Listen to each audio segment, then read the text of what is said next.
Guys, nagre-rest na sila dito sa aking kamatisan. So, tag-harvestin ti mani.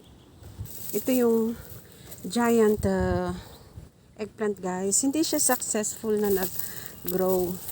Kaya, hindi siya pwedeng pang market. Ito guys, dati nagasang. Ito siya, oh.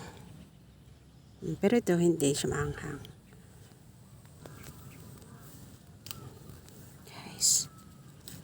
Harvest pag may time.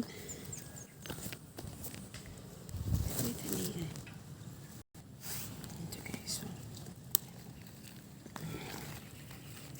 Another puno ito.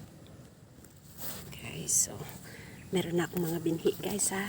Ayan, mga binhi ko. Next time na kapag tanim ako, kayo ang next na buyer ko guys ha. Ha? Hindi maanghang yan guys. Mabulaklak pa rin sila. Siyempre guys, ito na ako sa talungan guys bangga-banggain ako guys. Yan ang talungan namin guys.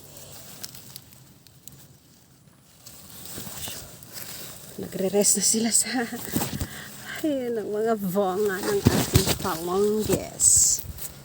At syempre guys, nagtabi na rin kami ng mga pangbinhi pala. Isa ito. This one. Meron yung malaki dito. Where are you now? Oh, it's there. So, guys, ito.